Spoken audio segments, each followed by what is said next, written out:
Test 2. You will hear a number of different recordings, and you will have to answer questions on what you hear.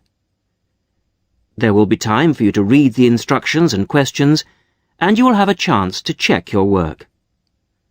All the recordings will be played once only. The test is in 4 sections. Write all your answers in the listening question booklet. At the end of the test, you will be given 10 minutes to transfer your answers to an answer sheet. Now turn to Section 1.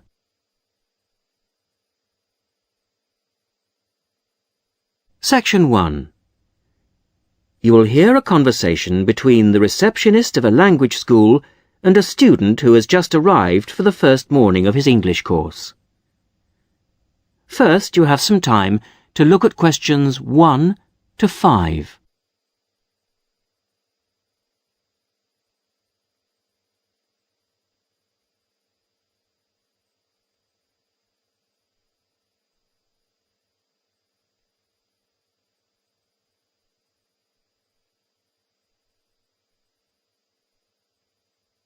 You will see that there is an example which has been done for you. On this occasion only, the conversation relating to this will be played first. Sorry to keep you waiting. Well, firstly, let me give you this booklet. It tells you a bit more about the school, the courses and the social activities we offer. Now, on the first page, there's an outline of this morning's activities. There, you see. The programme starts at 10 o'clock. Try not to be late as it's a very full day. The programme begins at 10 o'clock, so 10 o'clock has been written against the answer. Now we shall begin. You should answer the questions as you listen, because you will not hear the recording a second time. Listen carefully to the first part of the conversation and answer questions 1 to 5. Sorry to keep you waiting. Well, firstly, let me give you this booklet. It tells you a bit more about the school, the courses and the social activities we offer. Now, on the first page, there's an outline of this morning's activities.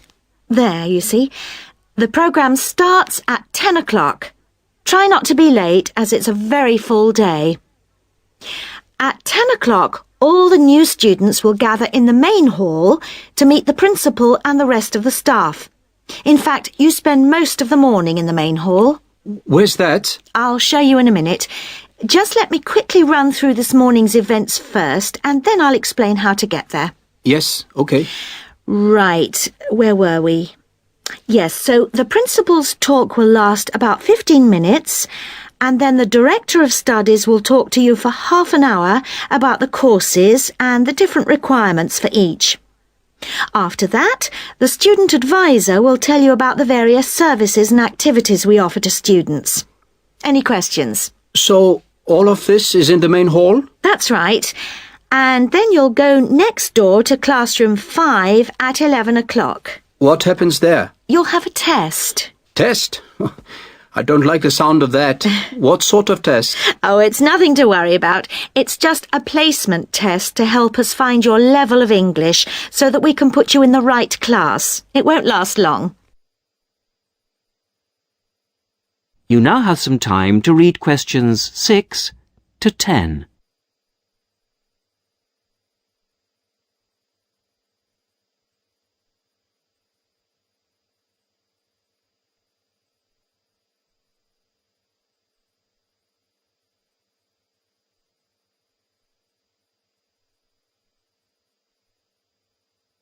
Now listen carefully and answer questions 6 to 10.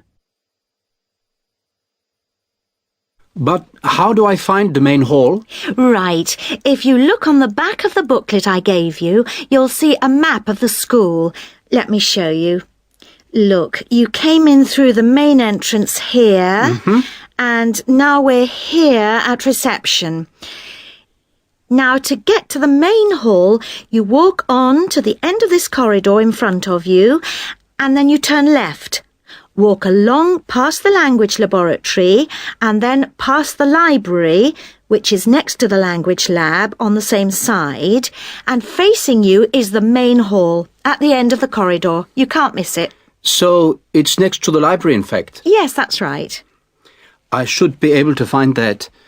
And do you have a computer laboratory? Yes, we do. Could you tell me where that is? Certainly, yes.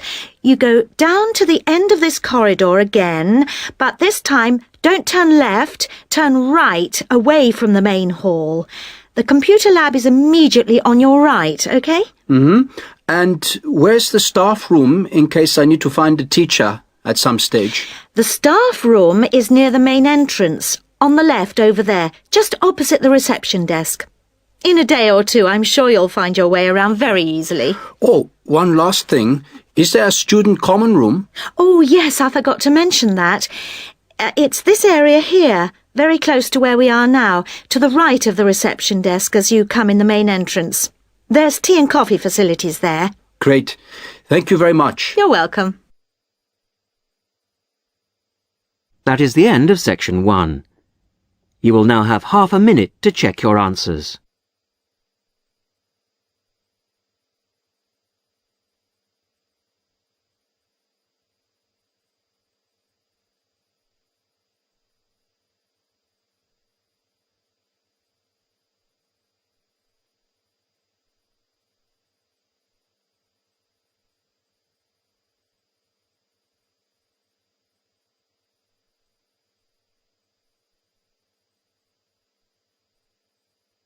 Now turn to section 2.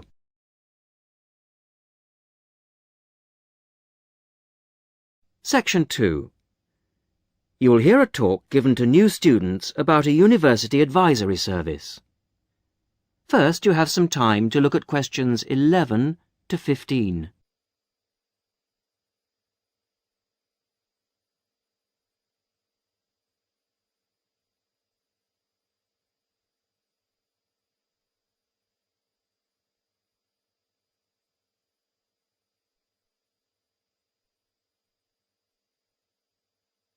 Now listen carefully to the first part of the talk and answer questions 11 to 15. Hello, everybody, and welcome to this informal meeting about the University Helpline. The Helpline was set up 10 years ago by the Students' Union, and it aims to provide new students to the university with a service that they can use if they need information about practical areas of student life that they're unfamiliar with. Let me give you some examples of the type of help we can offer. We can provide information on financial matters. For example, you may feel that your grant is insufficient to see you through college life, or you may have some queries regarding the fees you're paying if you're an overseas student. In both cases, the helpline would be able to go through things with you and see what the outcome might be. Another area we can help with is what we generally term the domestic area, things such as childcare and the availability of nursery provision, for example, come under this. Then there's academic issues that may arise while you're in the early stages of your course that you may not know what to do about. You may wish to know more about essay deadlines, for example, or how to use the library. There are all kinds of questions you will find yourself asking and not knowing where to get quick answers from. The helpline would be able to provide these. The last example I've given here is simply termed social. And yes, there is a lot of social life here, but you may have a particular interest you wish to pursue, or you may wish to participate in outings or trips if you don't know many people at the moment. Before you hear the rest of the talk, you have some time to look at questions 16 to 20.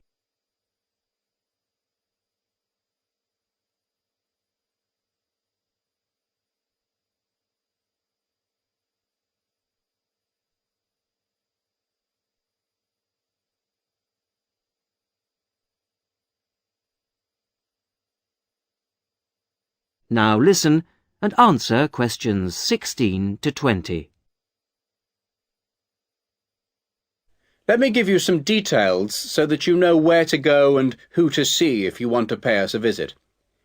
Generally, you'll see our helpline officer, Jackie Kouachi. That's Kouachi.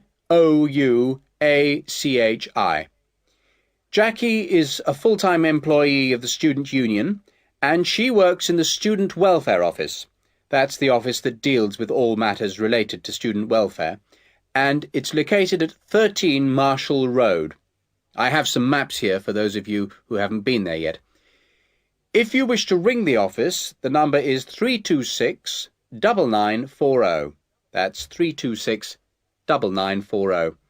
The office is open between 9:30 and 6 o'clock on weekdays and from 10 to 4 on Saturdays. And there'll be somebody there, usually Jackie or myself, between those times. If you want to make an appointment, you can phone or call at the office in person. Please note that it may not be possible for anyone to see you straight away, particularly if it's a busy time, lunchtime for example, and you may have to go on the waiting list and then come back later. Well, enough from me. Any questions? That is the end of Section 2. You will now have half a minute to check your answers.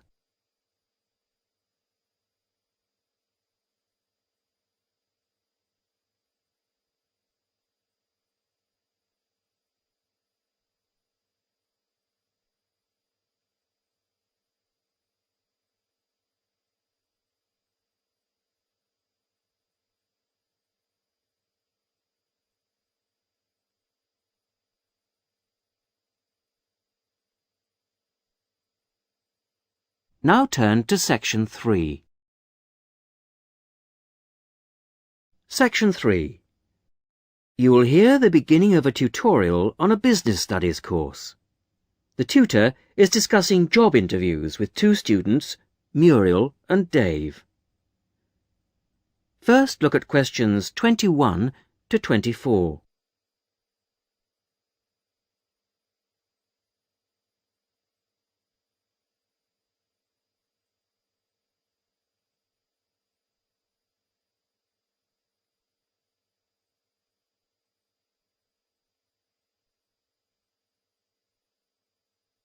Now listen carefully and answer questions 21 to 24. Good morning. Good morning. Morning. So, we've looked at various aspects of staff selection this term, and I think by now you should be beginning to see how much more there is to it than just putting applicants through a short interview or asking the right questions. Yeah, absolutely. So, I think you should be ready for today's tutorial on matching the person to the job. We're going to talk today about the importance of choosing that all-round right person. Right, so we have to put ourselves into the role of the manager or supervisor. Yes, and then we're going to imagine how different applicants would fit into the team or group they have to work with. We'll look at some examples later. It's just theoretical at the moment. Yes. The point is, you can select someone, even a friend, who has all the right qualifications, degrees, certificates, whatever. You can also check that they have a lot of experience, that they've done the sort of tasks that you want them to do in your office already, in a similar environment.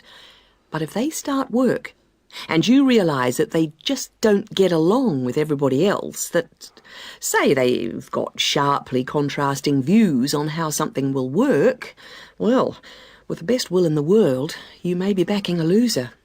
Wouldn't it be just a question of company training, though? Not always, particularly in a team situation.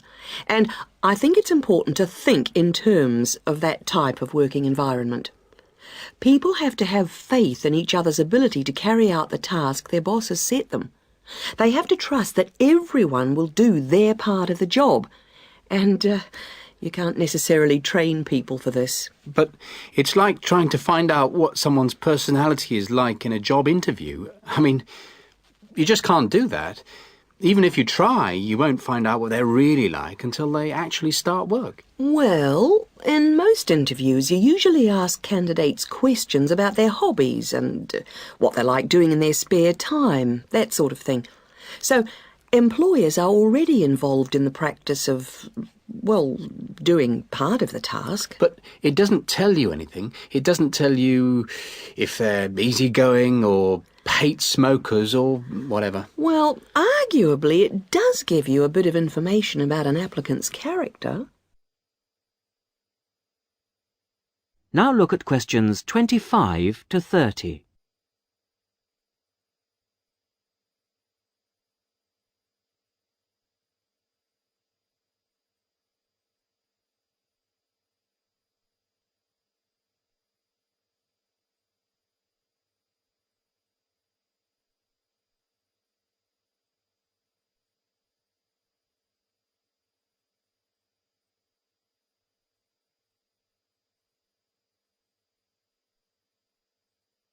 Now, as the tutorial continues, listen and answer questions 25 to 30. Well, arguably, it does give you a bit of information about an applicant's character, but also, more and more employers around the world are making use of what are called personality questionnaires to help them select new staff. And What's it called? A personality questionnaire. They have to be filled out by the candidates sometime during the selection procedure, often just before an interview. The idea is actually quite old. Apparently they were used by the ancient Chinese for picking out clerks and civil servants, and then later they were used by the military to put people in appropriate areas of work. They've gained a lot of ground since then, and there are about 80,000 different tests available now, and almost 2/3 of the large employers use them. Which makes you think that there must be something in them. That's right.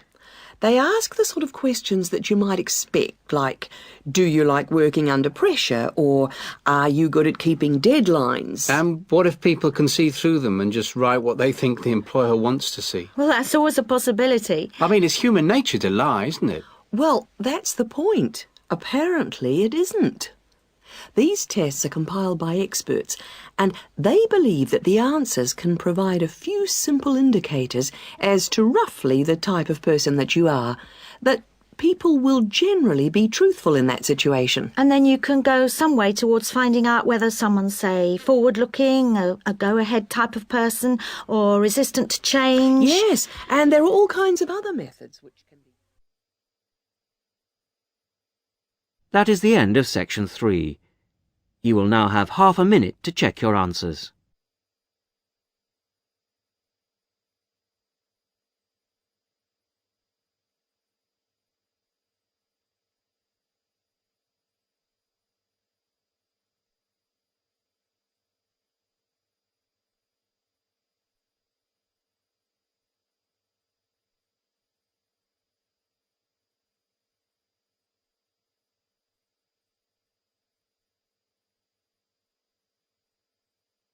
Now turn to section 4.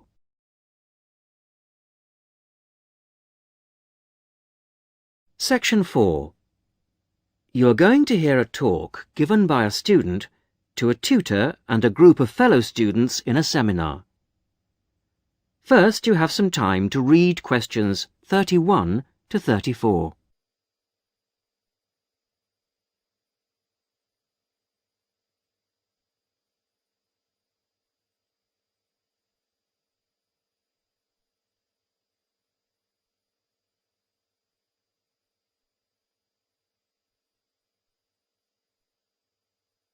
Now, as you listen to the beginning of the talk, answer questions 31 to 34.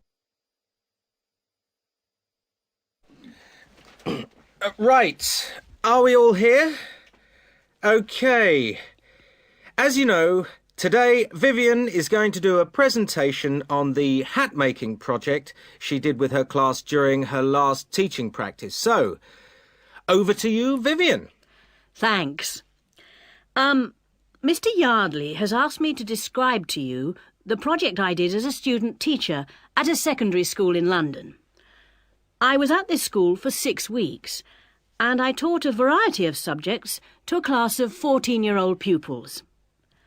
The project I chose to do was a hat-making project, and I think this project could easily be adapted to suit any age. So, to explain the project.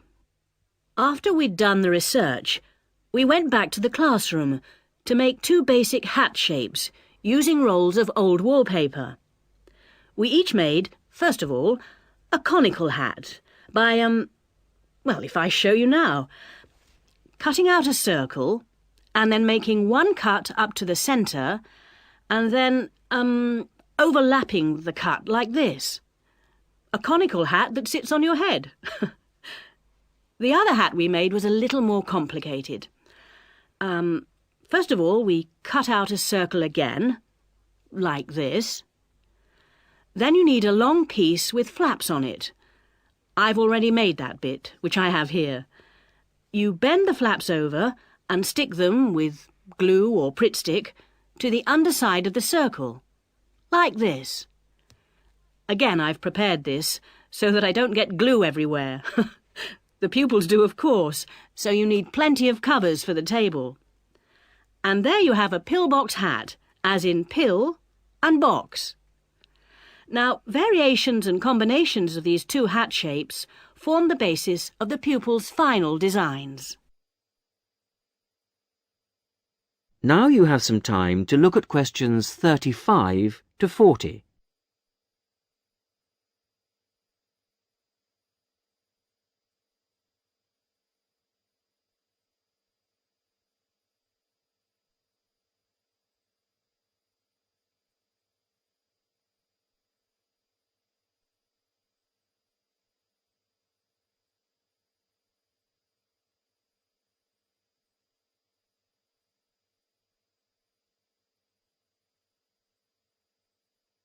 Now listen and answer questions 35 to 40.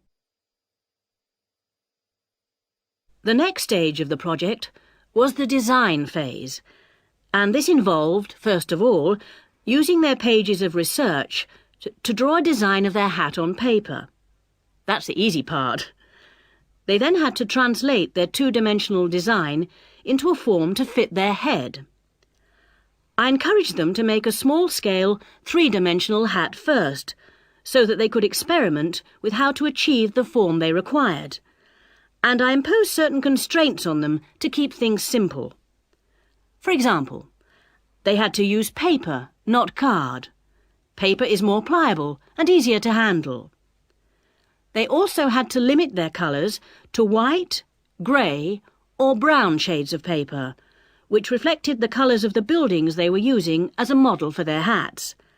And they had to make sure their glue didn't show. Well, it was very enjoyable. And just to give you an idea of what they produced, I brought along 3 hats to show you. This one here is based on a circular stairway in an old building in London. It uses 3 pillbox hats, one on top of the other. This was designed by Teresa. Here's another one that has a simple strip going round the base of the hat, but has then gone on to add strips of paper that come out from the base and that meet at the top of the hat, rather like a crown, making a fairly tall hat. This was made by Muriel. And lastly, there's a combination of the pillbox or single strip around the base and then the conical hat shape on top to form a castle turret. This was made by Fabrice, and there are many more that I could have brought. Thank you, Vivian. That was most interesting. Now, what we can learn from this is that... That is the end of section 4. You will now have half a minute to check